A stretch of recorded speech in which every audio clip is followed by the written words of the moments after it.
In this lesson, we're going to take a look at the issues that came up during World War I that ultimately led to the United States coming in to join the Allies in the war. At the start of the war, President Wilson urged neutrality, and in fact most Americans viewed the conflict as a distant European quarrel for land and influence. Additionally, the loyalties of the nation were divided. Many of the immigrants that came, as you see here in the notes, actually supported Germany or hoped for Russia's defeat, while most Americans actually sympathized with Britain and France. The isolationists here in America felt that the war was none of America's business.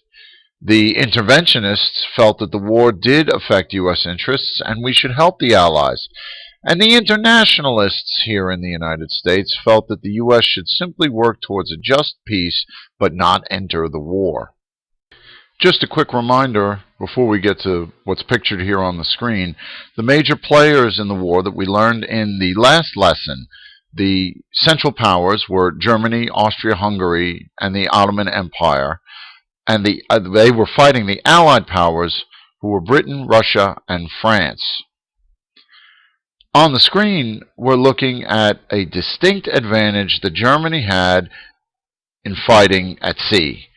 Germany had perfected the submarine, what they called the U-boat or undersea boat. They used this to great effect during the war. This notice that the Imperial German Embassy put in newspapers along the East Coast made clear that Germany has every intention of violating a principle known as freedom of the seas. In this notice, they make clear that they intend to attack vessels flying flag of countries that they are at war with. I want to point out here, we're not talking about military vessels, we're talking about passenger ships, cargo ships, non-military boats. Freedom of the seas principle argues that if it is not a wartime boat or a military boat, it should have free passage through the oceans. Germany makes clear in this notice that they have no intention of accepting that principle. This New York Times headline is the day after England declared war on Germany, and it indicates that 17 million men across Europe were engaged in fighting in the Great War. What they called the Great War, we call World War I.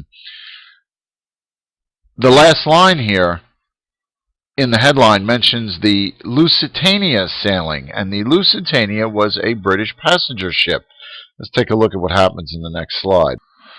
The headline from the Times here indicates that the Lusitania was attacked by one or more German U-boats with torpedoes sinking the ship.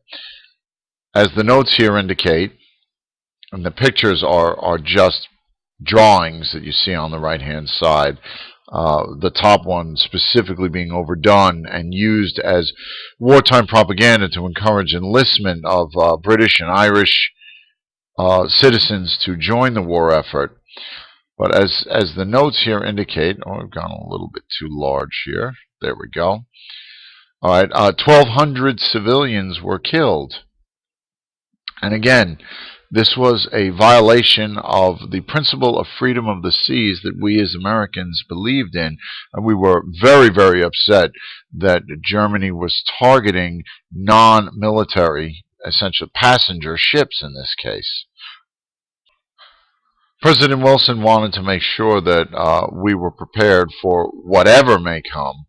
Not that he wanted us to get into the war, but you can see here the National Defense Act was passed by Congress. We were going to build more war materials to prepare just in case.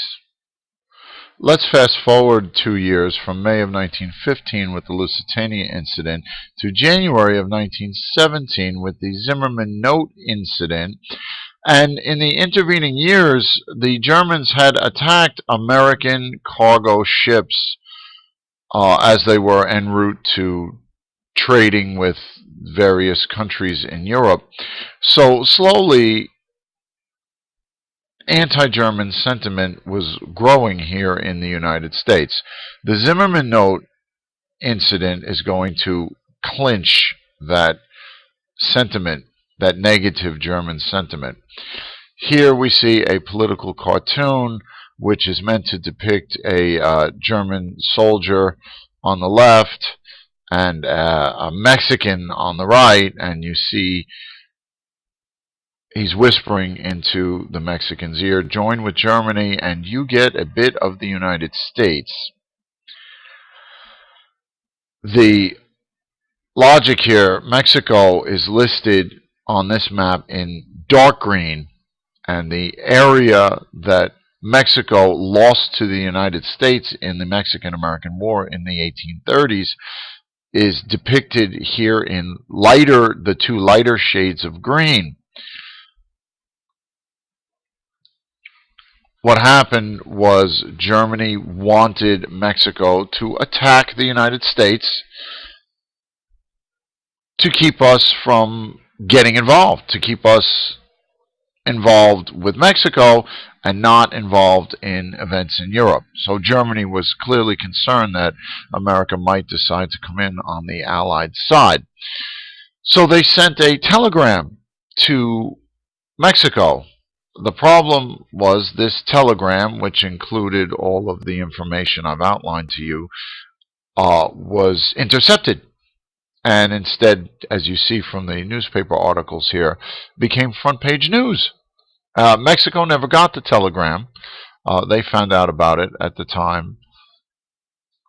Americans found out when it hit the papers, essentially. All right, and here are the basic notes on this. It stands to reason, of course, Americans were shocked. Americans were outraged. And this clearly had the effect of turning American sentiment wholeheartedly against Germany at this point.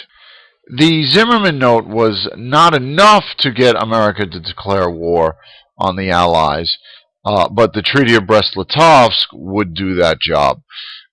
As you may have learned in global history classes, Russia had a revolution in 1917, and as a result, they quickly signed a treaty with Germany, giving up some land, as the map indicates, but they got out of the war.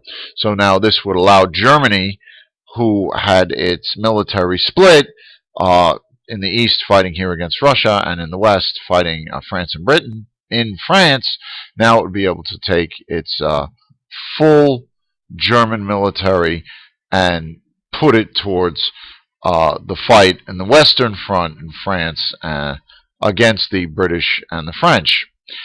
President Wilson actually ran for re-election at this point on the slogan that he kept us out of war. And you see the pins and on the side of the truck, one of the items on the right side here, who keeps us out of war. That was a slogan that was used. The interesting thing, President Wilson was re-elected, and then essentially, as you see here from the notes, asked Congress to declare war,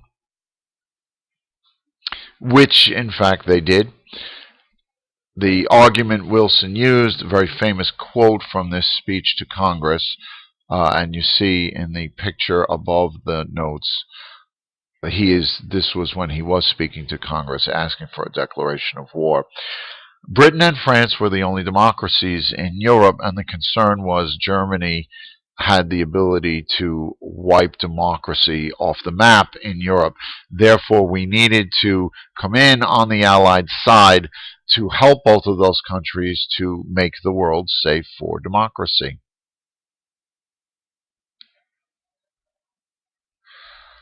That's how America gets into World War I.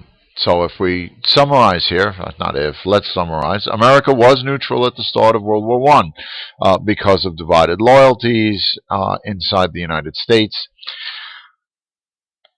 German submarines are attacking passenger ships. We did feel this violated the principle of freedom of the seas, that warships should attack warships only and not passenger ships or cargo ships or anything like that. Germany didn't see the need to follow that line of thinking. The Zimmermann note turned public opinion solidly against Germany, uh, with Russia bailing out on the Allied side. President Wilson wants to assist the democracies of Europe and asks Congress for a declaration of war on April 2nd. 1917, and the U.S. is going to war. We will talk about the specifics of that in an upcoming lesson.